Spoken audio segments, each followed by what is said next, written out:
हर हर महादेव।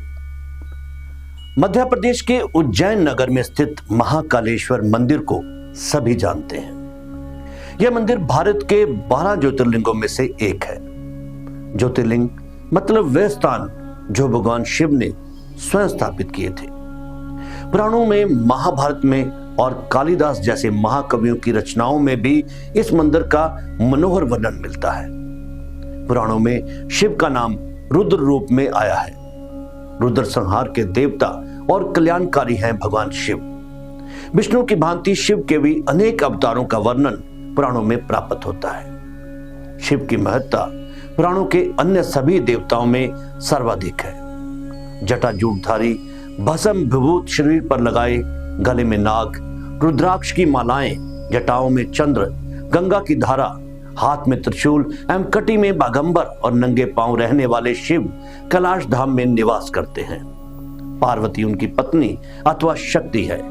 गणेश और कार्तिकेय के वे पिता हैं। यूं तो इस मंदिर का काफी महत्व है। यहाँ भक्तों का तांता लगा रहता है, लेकिन इस बात को बहुत कम लोग जानते हैं कि भगवान महाकालेश्वर ज्योतिर्लिंग की उत्पत्ति कैसे हुई थी।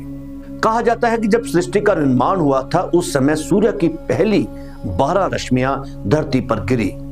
उनसे 12 ज्योतिर्लिंग बने। उज्जैन महाकालेश्वर ज्योतिर्लिंग भी सूर्य की पहली 12 रश्मियों से ही निर्मित हुआ था।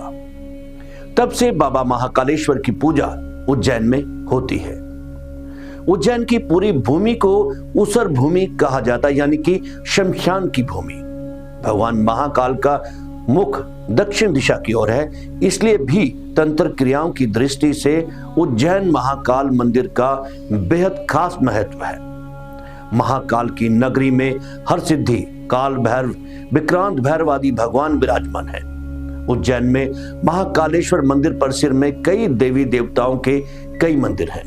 महाकाल बाबा के दर्शन के लिए मुख्य द्वार से गर्भगृह तक कतार में लगकर श्रद्धालु पहुंचते हैं।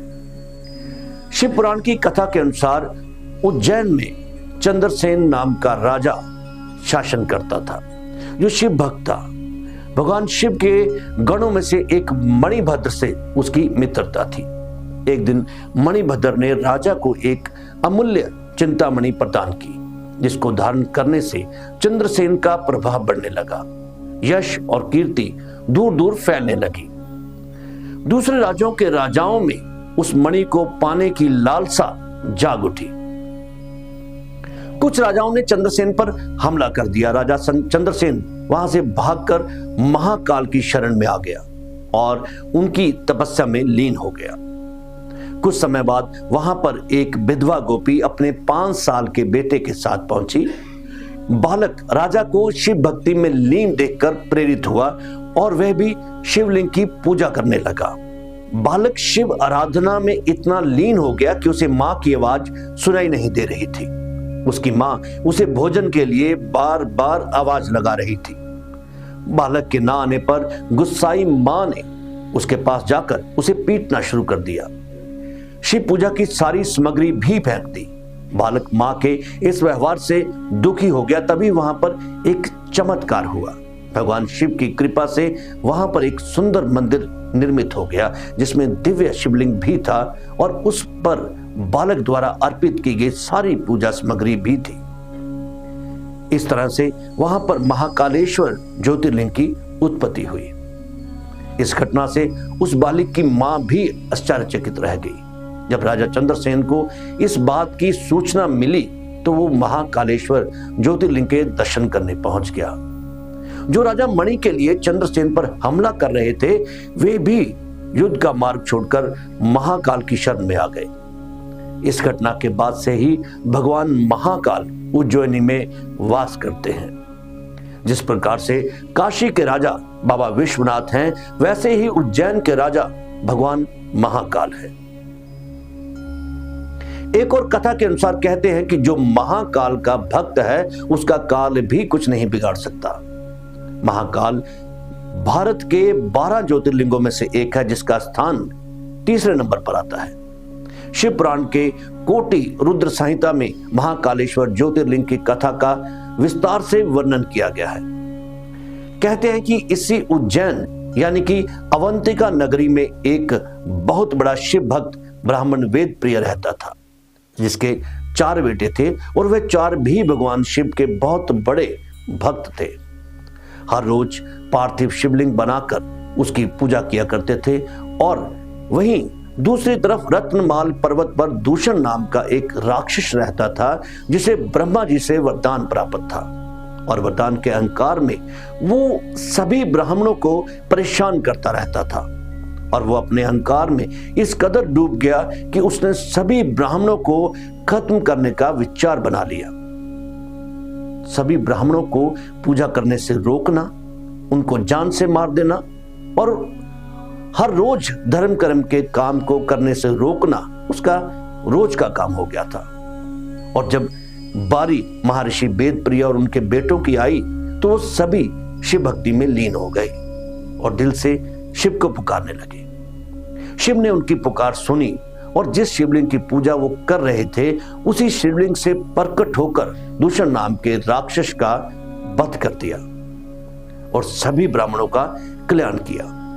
उन ब्राह्मणों ने शिव से गुहार लगाई कि हे शिव, आप हमारे साथ यहीं विराजमान हो जाइए। तो शिव शिवलिंग रूप में उसी जगह पर विराजमान हो गए, जिसे आज हम महाकाल के नाम से जानते हैं। पौराणिक कथाओं के अनुसार यह मंदिर 900 से लगभग 1000 साल पुराना है, जिसका निर्माण उज्जैन के राजा विक्रमादित्य ने करवाया था। उज्जैन की हर कहानी में, हर बात में आपको राजा विक्रमादित्य की कहानी जरूर मिलेगी, क्योंकि वो एक ऐसे राजा थे जिन्होंने उज्जैन में लगभग 100 साल से भी ज्यादा सालों तक शासन किया था। इस मंदिर की खास बात यह है कि यहाँ दिल से जो भी आता है, दिल से शिव को मानता है और महाकाल शिवलिंग पर किसी भी दुखियारे का जल अगर छू जाता है तो उसे अपनी समस्या बताने की भी जरूरत नहीं होती। स्वयं उसके कष्ट अपने आप ऐसे बह जाते हैं जैसे नदी के प्रवाह में कागज की नाव। उज्जैन आपकी समस्याओं का एकमात्र इलाज है। मंदिर में एक प्राचीन काल का कुंड भी है। यहाँ स्नान करने से पवित्र होने और पाप व संकट नाश होने के बारे में कहा जाता है। महाकालेश्वर मंदिर 3 खंडों में बटा है। नीचे वाले हिस्से में महाकालेश्वर स्वयं है, बीच के हिस्से में ओंकारेश्वर और ऊपर के हिस्से में भगवान नागचंद्रेश्वर है। भगवान महाकालेश्वर के गर्भगृह में माता पार्वती, भगवान गणेश एवं कार्तिकेय की मूर्तियों के दर्शन भी किए जा सकते हैं। जानकारी के लिए आपको बता दें कि भगवान श्री कृष्ण ने भी अपनी शिक्षा उज्जैन से ही ग्रहण की थी। उज्जैन की ख्याति प्राचीन काल से ही धार्मिक नगरी के तौर पर देखी गई है। बाबा महाकाल के बारे में एक कथा प्रचलित है जो आज भी सच है। पहले भी किसी भी राजा को महाराज महाकाल की नगरी उज्जैन में ठहरने की इजाजत नहीं थी। ऐसा इसलिए था क्योंकि कहा जाता है कि सदियों पहले कोई और राजा एक रात यहाँ गुजार ले तो उसे अपनी सल्तनत गंवानी पड़ती थी। इसी वजह से महाकाल की शरण में रहने के लिए सिंधिया राजघराने ने महल बनवाया। उस समय में सिंधिया राजघराने ने उज्जैन में कालीदेह महल अपने ठहरने के लिए बनवाया था। माना जाता है कि उज्जैन आने पर सिंधिया महाराज इसी महल में ठहरा करते थे। आज भी प्रधानमंत्री और मुख्यमंत्री रात के समय उज्जैन में नहीं रुकते। साथ ही कांग्रेस सांसद ज्योतिरादित्य सिंधिया इस नगरी में रात के समय नहीं रुकते। यह कथा आज भी उस जमाने की तरह ही सच है। आज भी उज्जैन के राजा बाबा महाकाल ही हैं। यहाँ बाबा महाकाल का श्रृंगार भस्म से किया जाता है। शिव पुराण के अनुसार भस्म सृष्टि का सार है। एक दिन पूरी सृष्टि इसी राख के रूप में परिवर्तित होनी है। सृष्टि के सार भस्म को भगवान शिव सदैव धारण किए रहते हैं। इसका अर्थ है कि एक दिन यह संपूर्ण सृष्टि शिव जी में विलीन हो जाएगी। भस्म तैयार करने के लिए कपिला गाय के गोबर के बने कंडे, शमी, पीपल, पलाश, बड़, अमलतास और बेर के वृक्ष की लकड़ियों को एक साथ जलाया जाता है। इस दौरान उचित मंत्रोच्चार भी किए जाते हैं। इन सभी को जलाने के बाद जो भस्म प्राप्त होती है उसे कपड़े से छान लिया जाता है। इस प्रकार तैयार की गई भस्म भगवान शिव को अर्पित की जाती है। ऐसी मान्यताएं हैं कि शिव जी को अर्पित की गई भस्म का तिलक लगाना चाहिए। जिस प्रकार भस्म से कई प्रकार की वस्तुएं शुद्ध व साफ की जाती हैं, उसी प्रकार भगवान शिव को अर्पित की गई भस्म का तिलक लगाने से अक्षय पुण्य की प्राप्ति होती है। साथ ही कई जन्मों के पापों से भी मुक्ति मिलती है। महाकाल की पूजा में भस्म का विशेष महत्व है। यही इनका सबसे प्रमुख प्रसाद है।